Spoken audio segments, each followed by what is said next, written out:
Okay, so now we have an example problem for finding the relative extrema, and this is how they want it on the AP Calculus exam. So the previous video that I uploaded, just talking about generally like what the idea of relative max and min was a foundation, but now we are talking about how to really solve problems that will likely show up on your AP Calc AB/BC exam. Okay, so here, I'll just give you this problem. F of x equals 2x cubed minus 5x squared. And let's just say that this function only applies on the interval of bracket -2 and 4. And basically what I want you to do is just find the relative extrema. Okay, let's say that I was asking you to find the relative extrema. Okay, so there are 4 basic steps to find the relative extrema. So step 1 is to derive it, so f prime of x, and we all know just the nx n minus 1 formula, so bring the 3 down, multiply by 2, so 6x squared, bring the degree down 1, and do the same here, so minus 10x. This is your derivative, and to find, basically, okay, this is step 1, we want to find critical points, so we do that by just setting our derivative equal to 0. So 6x squared minus 10x equals 0. Now you can do some basic factorization. This implies that 2x, 3x minus 5. And critical points, remember, this is an important thing you should probably take notes on. So critical points are where f prime of x equals 0 or f prime of x does not exist.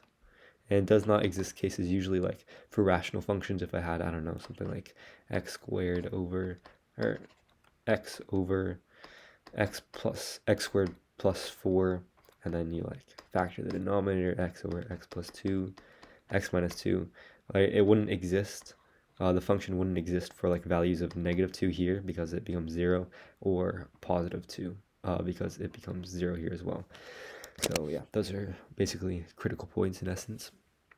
Okay, now back to this. Sorry, this should be a 5. 5. Okay, so basically we solve it for where it's 0, and just basic algebra, 3x equals 5, x equals 5/3, right? And also we have x equals 0 as a solution, right? Because right here, if we had x equal to 0, the entire thing would be equal to 0.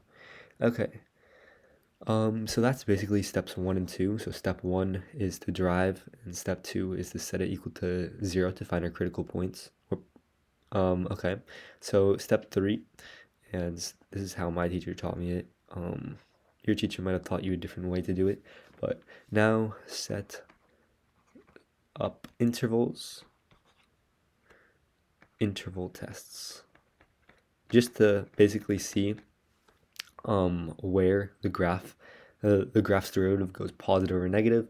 And if you remember from my previous video, it is a relative min when it goes from positive to negative, the derivative, or sorry, positive max, a relative max when it goes from positive to negative, the derivative, and a relative min when the derivative goes from negative to positive. Okay, so basically what we want to do is set up a little number line. I generally recommend around 5 points.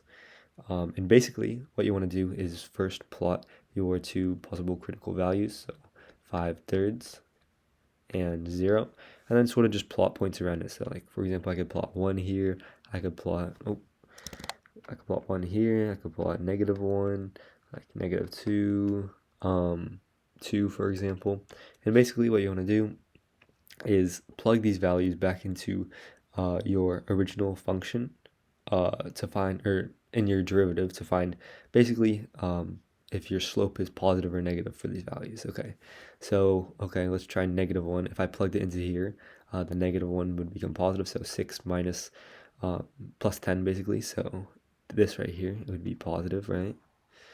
Okay, so then at 0, if I plugged 0 in, it would be what, 6 minus 0 minus 0, so we can just kind of move on to 1. Okay, so 1, it would be what, 6 minus 10, so at 1 it would be, the value of our derivative would be negative. And then at 2, for example, it would be positive, right? Because this would be what, 24 minus 20, so 4, so this would be positive. Okay, so these are basically telling us f prime positive slash negative values. Okay, so our final step, step 4, is to test intervals with f prime of x, so with their derivative. Okay, so basically what we can deduct is that, okay, from negative 1 to 1, it goes from positive to negative, right? And from 1 to 2, it goes from negative to positive. Okay, well, what can we conclude from this? Okay, so first, and this is really what your AP graders want to see on the exam. So you want to see our function f of x has a relative max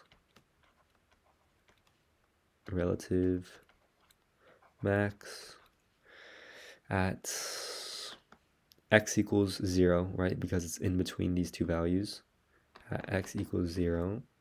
And it's in between these two values, and also it's our critical point. So, yeah. Because our derivative f prime of x changed from positive to negative values. And make sure values, because you can't just say from positive to negative, because people are going to assume that it's like just x equals 0. So you have to say values to imply your y aspect of it. Okay. And then we can also deduct from this the second statement. So f of x basically here I'll just has a relative min, right? These quotations basically just mean I'm just copying from up here. Has a relative and min at what? X equals 5/3, right? Because that's our critical point. So x equals 5/3 because f prime of x changed from negative to positive values. And basically, we're done here. So let's just review what we've done. So first, we're given a function f of x on a certain interval. So our first step is to derive. Okay, so first derive. Our second step is to find critical values. And how did we do this? By setting or derive the equation f prime of x equal to 0. And then you found x equals 0, x equals 5/3. We set up intervals to test whether or not f prime of x would be positive or negative at these values. And finally, we tested these intervals and made some claims about it. Okay, so usually if you have a graph and it's not like, or sorry, if you have a function and it's not graphed out, you have to do these sort of tests. But if you have a graph and it's just like, oh, identify the relative maximum, you most likely do not need to set up all of these and can just infer by looking at it. If the local points are around like positive or negative derivative values, you can just kind of assume where your relative maxes or mins is. But I recommend you go on the internet, find a bunch of practice problems that ask you to identify relative max and mins, and I'm sure you will get great at it. Okay, that's it for today's lesson, and peace.